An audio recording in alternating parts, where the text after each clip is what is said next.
Welcome to Great Automotive Lives in brief. Let me immediately clarify, these bite-sized bonus episodes in no way reflect lives less worthy of reflection or retrospection than those featured in the full episodes. It's solely down to either the restricted availability of research material or perhaps reflective of a briefer period of automotive exposure or activity.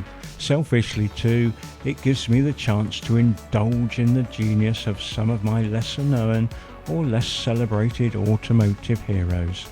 I hope you enjoy this potted exploration of the life of David Brown.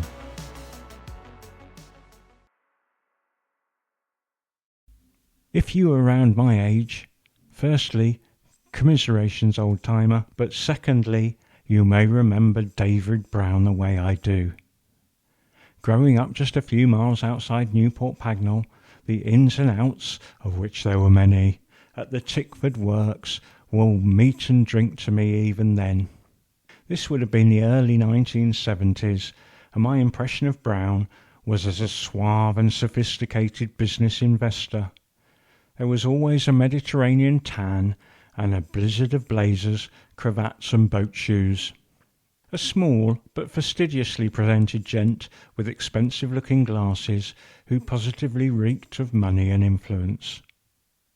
Surely not a grassroots car guy or someone who understood engineering, I thought. What a young idiot I was, of course. David Brown was born into an already impressive and successful heavy engineering dynasty, David Brown Limited. Unhelpfully for our purposes, young David's grandfather was also called David Brown. The business initially focused on pattern manufacture, but Grandad David started to manufacture gears in 1873, and by 1898 the company was world-renowned specialist in machine-cut gears. David Sr. passed away in 1901, leaving the business in the hands of his sons Percy and Frank. By 1902, the business had moved to a 17-acre site at Park Works, Huddersfield in Yorkshire. It was in a cottage on the Park Works that Frank and his wife Caroline welcomed a son to the world in 1904 and named him David. In 1908, the David Brown business had acquired the production rights to the valveless two-stroke car, which they developed and produced under the oversight of respected engineer Frederick Tasker Burgess. From around 4 years old, young David would accompany Burgess on test runs of a bare valveless chassis perched precariously on a soapbox pressed into service as a seat. By the time David was 11, Burgess had taught him to drive with the aid of the obligatory wooden blocks jerry-rigged to the pedals. By 1921, David was enrolled as an apprentice at the family factory. The family had now moved off-site, and despite their new house being around 6 miles away, young David was expected to clock on at 7:30 a.m. sharp each day. Initially, David cycled the 12-mile round trip daily. Eventually, Father Frank offered to buy David a motorbike to make the commute more manageable. Strangely, despite his business interests, according to Brown, his father Frank never learned to drive and knew nothing about cars. Brown Jr., presumably exploiting his father's blind spot, was able to secure an 1100cc V-twin Reading Standard, a powerful American model with impressive competition credentials. Before long, Brown Jr. had made his own improvements to the V-twin and was campaigning it at the local hill climb competitions, even securing a fastest time on the notorious Axe Edge Moor Hill climb in Derbyshire. The Douglas Motorcycle Company even scouted him to be a reserve rider for their TT team. That was until Frank got wind of it and put an emphatic end to David's dream of TT competition. After a spell in South Africa overseeing the installation of the company's gear in gold mines, David was back and immediately designing and building his own car, which he named the Davbro. By 1926, and against the wishes of his parents, David had married Daisy Firth, who he had known since he was 14. Sadly, his parents refused to attend the wedding. David completed his apprenticeship that same year and was soon installed as the foreman in the company's new worm gear operation. After being commissioned to build a supercharger for a Vauxhall racing car, Brown convinced his clients to sell him enough spares to build another racing car. Brown recalled that the resulting car won its class every year for about 3 years at Shelsley Walsh. It was also successful in sand racing at Southport, where it won at least 13 races, with its top speed said to be in the region of 140 miles an hour. Brown Jr. was being ceded more and more autonomy and responsibility within the family firm, and it continued to grow significantly under his oversight. His successes allowed David to buy a farm, and soon he was tinkering with building his own tractors in collaboration with Harry Ferguson in a dark corner of the gear foundry. This was no scratch-built amateur attempt, however, but rather a sophisticated number with a hydraulic lift and converging three-point linkage. This was a first for tractors of the day and made these Ferguson-Brown tractors much sought after. Brown would ultimately fall out with the fiery Irishman Ferguson, and in 1939 the David Brown tractor was launched. "It's all gone a bit Ferruccio Lamborghini, hasn't it?" he said, shoehorning in a plug for episode 3 of this podcast about Ferruccio Lamborghini. Why not give it a listen? Terms and conditions apply. Your home may be at risk if you do not listen. The new tractor was launched at the Royal Show in Windsor, where 3,000 preemptive orders were accepted. David Brown was now in the tractor business. Inevitably, given the company's specialisms, David Brown Limited would do pretty well out of the Second World War. The new tractor division would make a heavyweight model called the VAK-1 for the war effort, with over 7,700 being built. The other parts of the business would supply gears for various military applications, whilst the foundry would churn out heavy armour for tanks and the like. All this frenetic activity significantly bolstered Brown's wealth, and at the war's end he was looking for investment opportunities. In 1947, Brown happened across an advertisement in the Times which intriguingly read, "High-class motor business, established 25 years, £30,000, net profit last year £4,000, right box V, 1362, The Times, EC4.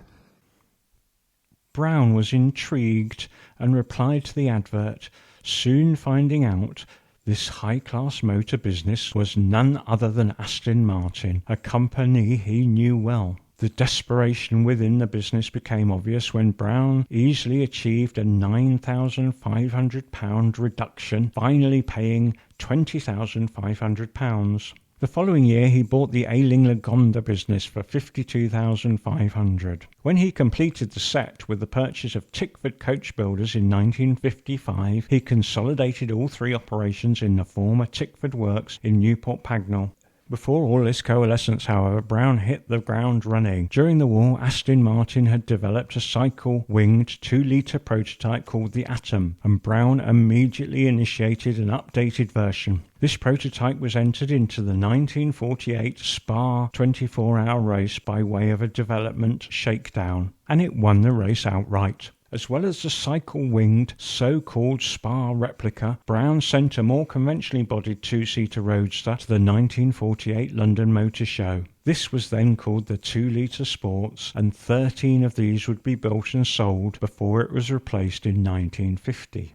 The 2-litre Sports successor was officially the first car to carry Brown's initials to create the iconic DB series of cars. The DB2 was fitted with the 2.6-litre straight-six Lagonda engine designed by none other than W.O. Bentley. This new car was christened the DB2, and from this point forth the 2-litre Sports would retrospectively be known as the DB1. The DB2 would represent the revitalised company in a number of updated forms until 1959. At this point the highly sophisticated and deeply elegant DB4 was launched. This became the first car to be produced at the slightly ramshackle Tickford Works in Newport Pagnell. Then an eclectic collection of buildings, including an old cinema, Tickford Works was dissected by a main road, Tickford Street, of course, with some earlier models necessitating a trip across the road being pushed by workers with a wheelless chassis sat on wooden dollies. The DB5 happened along in 1963 and marked a truly pivotal point in the David Brown Aston Martin years. The DB range since the DB4 was now powered by the Tadek Merak 3.7-litre straight-six engine. This got an increase to 4 litres in the DB5, but this was a comparative trifle in the life of the car. Luckily for Aston Martin, author Ian Fleming had written his 8th Bond novel in 1958, Goldfinger. Fleming would write Bond into a DB Mark III in the novel, and so, when Goldfinger became the third film, the producers turned to Aston Martin to provide their latest model for Bond to use. The general manager at the time, Steve Heggie, wasn't excited at the thought of the gadgets that Cubby Broccoli envisaged being fitted. He was even less enamoured by the request for 2 cars to be provided free of charge. Luckily, David Brown could see the publicity potential of the arrangement and encouraged Heggie to do the right thing. In the end, 2 DB5s were made available upon the condition that the cars were returned to Aston Martin once the filming had finished. Tadek Merak was even made available to assist the production team in the fitting and configuring of all those famous gadgets. The DB5 cemented a long-term relationship with Broccoli and his Eon company, with him saying, "The Aston Martin has always been a favourite of ours, from Goldfinger on." As well as encouraging an on-screen profile for his firm, Brown had always ensured that Aston Martin fomented an on-track persona too. It started with that stunning win for the 2-litre Sports at Spa in 1948 and would go on to include wins at Le Mans, the Nürburgring 1000km, the World Sports Car Championships and many others. Despite this win on Sunday, sell on Monday philosophy, not even the gifted Brown could seem to make Aston Martin do one simple thing: pay its way. At one point in his ownership, it was estimated that Brown was losing £1,000 on every car that left the factory.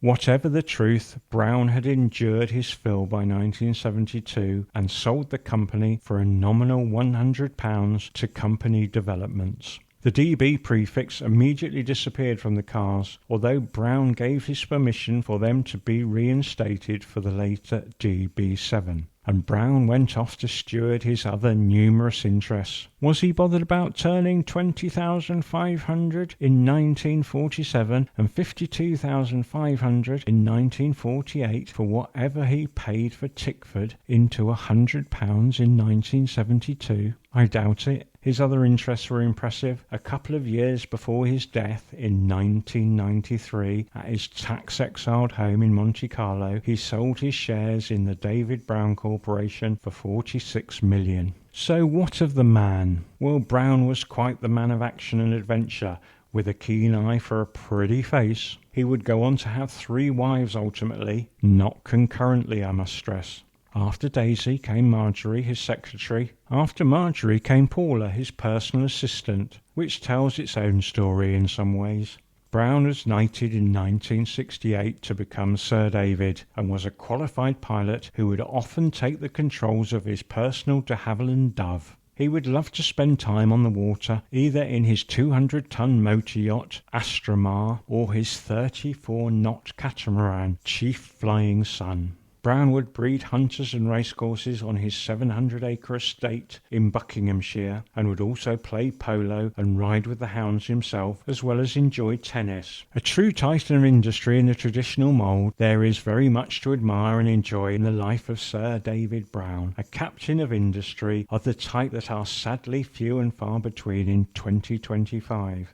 I hope you've enjoyed this pint-sized version of the podcast. If you have, I would really appreciate a like, share or comment, and I have provided a contact email in the accompanying show notes should you wish to share your thoughts directly with me. More of these mini-pods as well as the fully fledged versions will likely be along in due course. Do make sure you follow me on your platform of choice to get notifications of any new instalments. I hope to enjoy your listening company again very soon.